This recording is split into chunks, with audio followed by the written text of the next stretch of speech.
May go bag na ba kayo? So, this is the part 3 nitong go bag or survival kit na ina-upload ko. So, itong part 3, dito na tayo sa unahan. Yung first part natin is dito, sa taas. Yung second part is yung main compartment and itong third is ito, tsaka yung gilid. So, dito sa pinakaunahan, meron lang ako ditong extrang mga plastic. Itong plastic na to is yung sa kamay. So, halimbawa lang just in case madumi yung kamay ninyo, syempre pagkakain, ganyan. So, kaya lang ako nagbitbit ng ganon. Tapos, meron ako din dito yung mga pang-ilaw, ganon. So, meron dito yung lighter. Alam nyo, maganda tong lighter na to. Ipapakita ko sa inyo kung bakit. Kasi itong lighter na to, ito ay decharge. So, hindi siya yung parang may parang liquid, gano'n. Hindi siya gano'n. Type-C, ayan o. Pag pinindot niyo siya, ayan, nakikita niyo ba yung nandito sa taas? Ayun.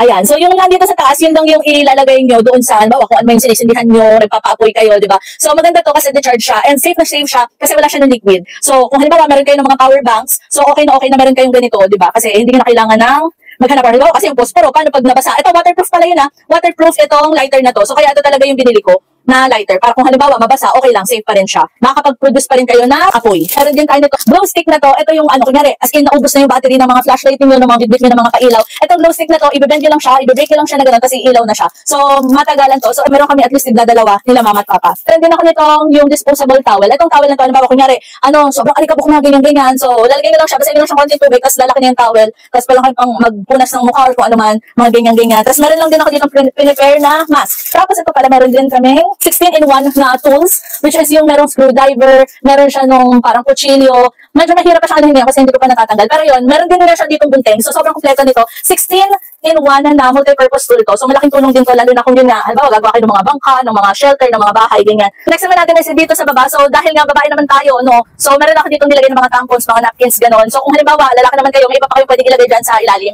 Tapos dito naman tayo sa gilid nitong go bag. So, meron ako ditong binili na outdoor survival water filter straw. So, halimbawa, wala na talagang malinis na source ng tubig. Ubus na yung mga baon nyo na tubig, kung meron man kayo na baon. Halimbawa, meron dyang, maduming source ng water, pero alam nyo na, na pwede pa naman siyang malinis. So, ito, pwede dito, water filter straw. Hindi mo na siya bubuksan. Kung may nakita pala ako dito sa TikTok na tab lang siya, aqua tab ata siya. Kasi nilalagay lang dun sa tubig yung mismong tablet na yun. Tapos, na-filter nyo na, na-purify nyo na yung tubig. So, yun, isa din yun sa kulang ko pa. Pero, yan, meron naman tayo nito. So, tapos naglagay lang ako dito din ng kahit isang piraso or isang pair ng socks. Kasi halimbawa, super lamig, ganyan. So, naman, ito meron pala ako dito. Ito yung emergency blanket. So, ito yung emergency blanket sa mga hindi nakakaalam.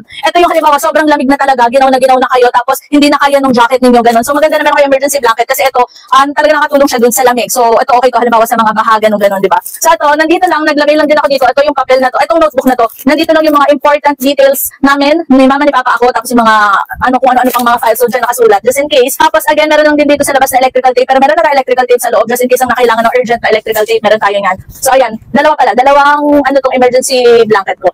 Dito na tayo sa kabilang side. So, dito naman sa kabilang side, ito na talaga yung foods. So, itong mga foods na to, ito yung mga high energy bar. So, alam nyo, kailangan nyo magkaroon ng ganito, lalo na sa mga emergency or go bag, survival bag ninyo. Kasi itong mga to, high energy bars na to, expiration niya is 2044 pa. As in, ilang years pa bago siya masira. So, ngayon ay 2025. So, 20 years pa bago siya masira. So, ito talaga yung ginagamit ng mga for emergency kinemberlush. So, may iba't iba siyang mga flavor. Dito sa akin, meron lang ako ditong coffee. Meron tayong peanut. Multivitamin, 2. So, yan, 4 na piraso. So, ganun din kila mama. 4 na piraso din yung kanila. So, 4 kami yan, iba't ibang flavor. Tapos, meron din ako ditong electrolyte, fast cashew.